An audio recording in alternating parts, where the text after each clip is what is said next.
Hello, welcome to our CWTC Get Connected Community Podcast, where we share experiences, promote services, create health awareness and highlight opportunities available for local communities.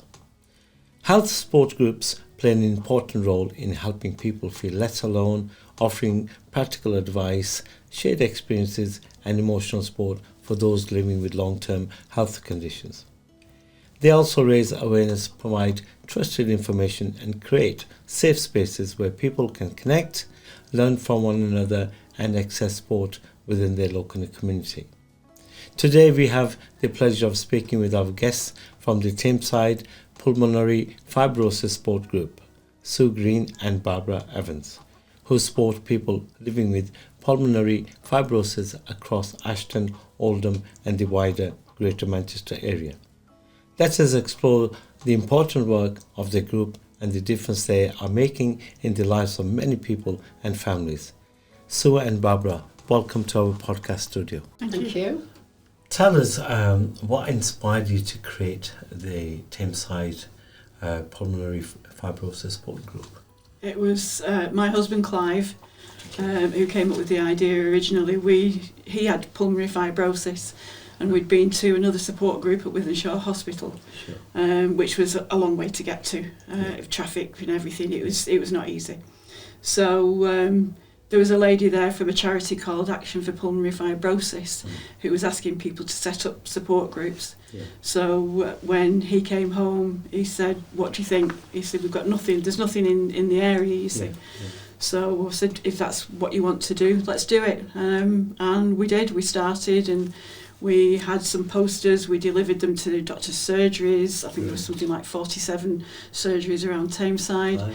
And that was in April 2018 when we had our first meeting, and we wanted it to be a friendly, welcoming place because the support group we'd been to, when you went in the room, everybody was sat facing the front of the room, so all you saw was the back of somebody's head. So you didn't really get to speak to people. So we wanted it a little bit better, so that we could interact with people. Excellent. Yeah. It's always great to see, isn't it, people who has gone through the condition and the experience, and then to help other people along. Yeah. Excellent idea. Yeah. And how's it going so far? The group's doing very well. Sadly, I lost Clive last year. He passed away in March last year. In fact, it'll be a year next week. So it's been a difficult year. Yes. But I've got Barbara and we've got the other comrades, as we call them. My husband called them all comrades. He was the El Presidente. So you're continuing with the legacy? Yeah, and we're all working well together, and I don't know what I'd do without them. I really don't. And it's so important, isn't it? To have the comrades, as you say, and to build up that relationship to help you,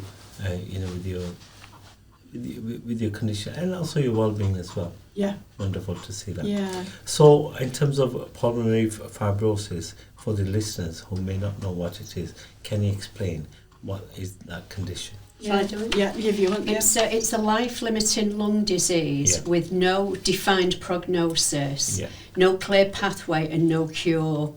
Once it's diagnosed, it's terminal. Okay. So that's quite a tough diagnosis to take in when you first see a medical professional. There's 15,000 people a year die from that in the UK alone. Right. And since we set up the group in 2018, we've lost 70 members. Wow. There's about 400 members worldwide, including on social media. And we've got about 40 to 50 members who come to the regular face-to-face group meeting. That's so wonderful. And it's always very sad to lose your friends in a way. Yeah. And you're very much connected Greater Manchester wide, aren't you? Yeah, we are, yeah. We cover sort of Tameside, Oldham. We've got members from Oldham. Yeah. We've got members who come to the group who've come from Nantwich, the other side of Manchester, Trafford, and then we've got people from Bury, haven't we? So we quite widespread really with the face-to-face group alone. And then we do a Zoom meeting as well once a month. And we have a gentleman who spends half the year in Germany and half the year in England. Wow. He joins us. Then there's people from Oxfordshire, and so it's we get about. It's a great engagement, isn't it? Yeah, wonderful. It is. Yeah. And you look forward for people's Yeah. getting connected with you and just have a good discussion. Yeah, yeah. Excellent. When I first went there in 2020. What I liked about it was as soon as you entered the door, Clive Sue, or Sue Turner, the treasurer, met you at the door and took you to a seat, and they made a point of speaking to everybody in the room, whether they were a patient or a family member, and I think that makes everybody feel included. Yes. Because some people they don't want to join a support group because it's like looking into your own future. But that initial uneasiness is soon dispelled when they realise what a friendly group we are, share a lot of laughter. Fantastic. And you mentioned some of the aims and what you do. Can you define a bit more in terms of what the overall aim is of the group? Well, it's to support people as best we can. It's a very lonely, it's a very isolating disease, and not a lot of people have heard about it. Okay. So when they come to our group, they know they've got people they can speak to who understand, and it's like the people who've lost a partner. So like Barbara has lost hers, I lost Clive. You know, you've got other people who are within the group who've lost their family member, whether it be husband, wife, or parent. And so we all understand it, and when somebody's lost somebody, they still come to group because you make that connection, you make friends, and so you don't really want to leave that behind, do you? It's something that you hold, because the partner you've lost or the family member you've lost still feels like they're a part of it too. We always try to make sure that they're included, don't we? Yeah. And it seems like they've got this holistic approach. Yeah. Emotional support as well. It is, And in terms of professional advice, who we can provides that? we can signpost people to various services. As Sue said, the group offers a lot of peer support. So, for instance, if people are on certain medications, they've got horrendous side effects, the two medications that are used to manage the condition. It doesn't cure it, it just slows down the of the illness. And so people talk to one another, they chat to one another, or so one of them will say, oh, I'm starting on such and such a medication, and I can say, why don't you go and have a word with that lady over there, she's on it, ask her how she best copes with it.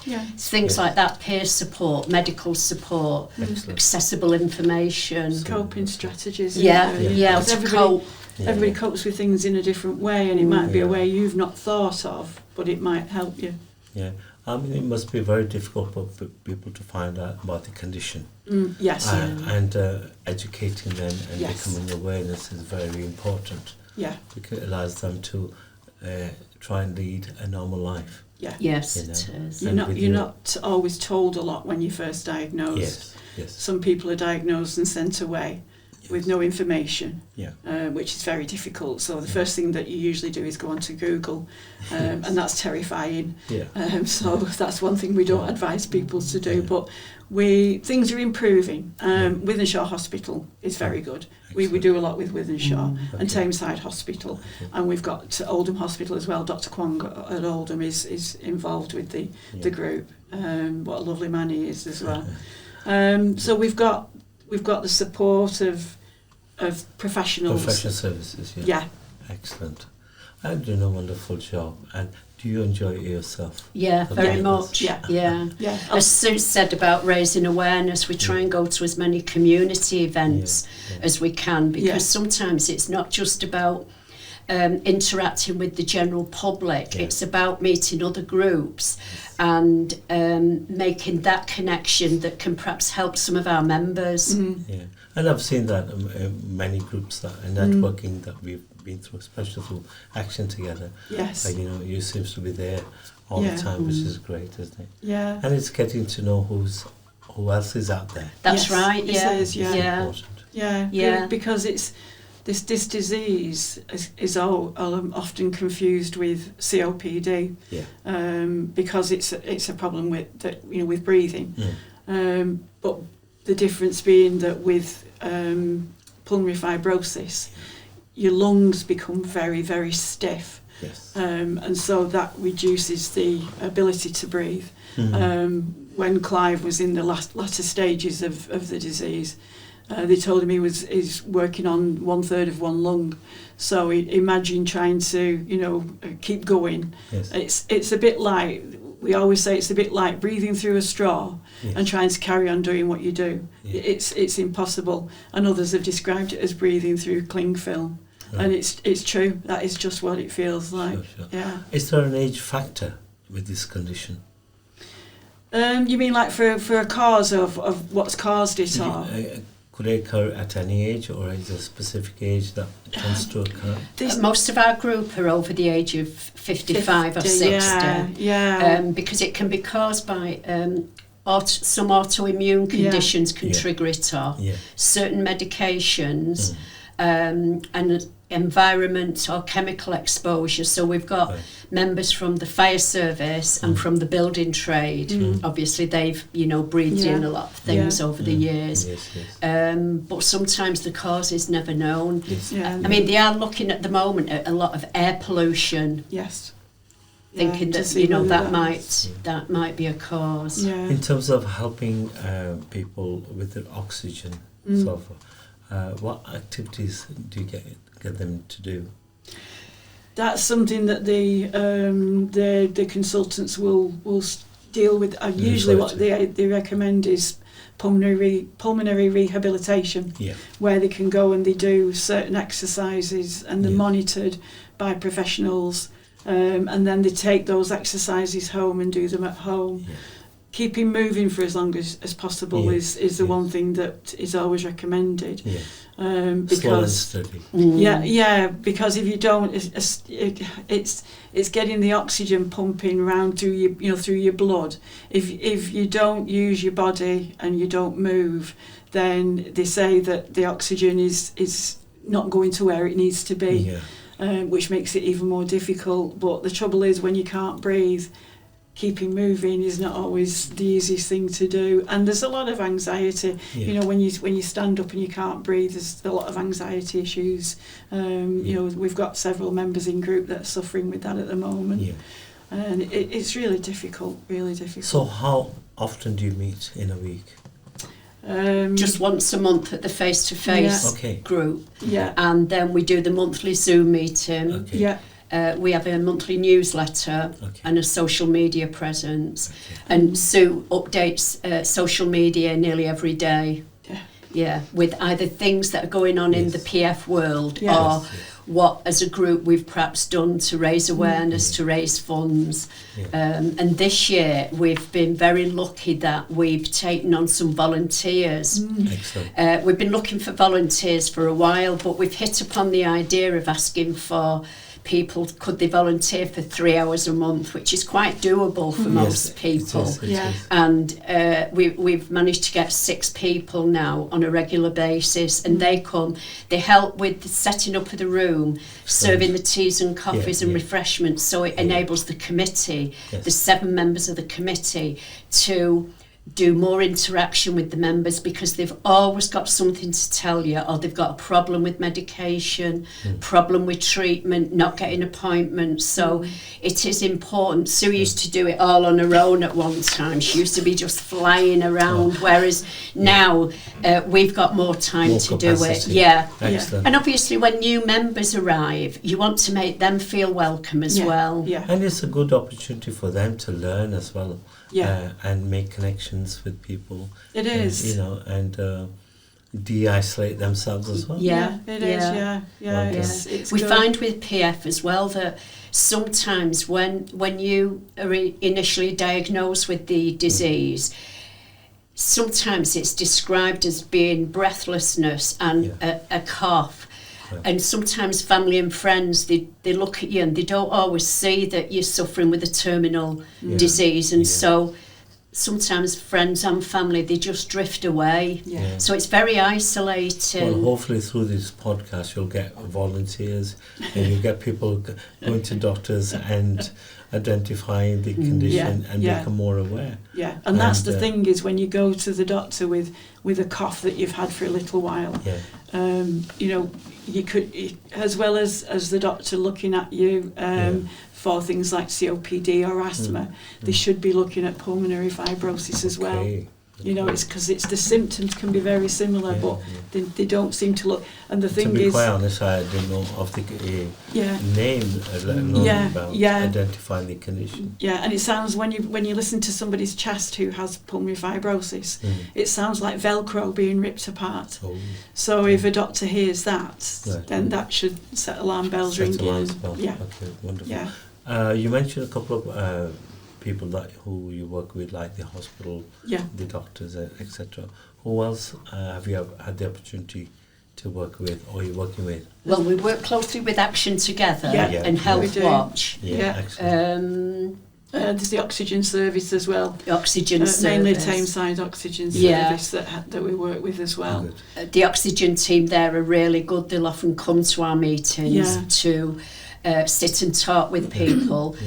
I think it was them that were coming a few months ago, and they were going to do just a general talk, but there was that many people who wanted to speak to them that we said, can you leave your talk and just go round to each table, which they did. And it works better. The ILD nurses at Wythenshawe, interstitial lung disease nurses at Wythenshawe, they come to us as well.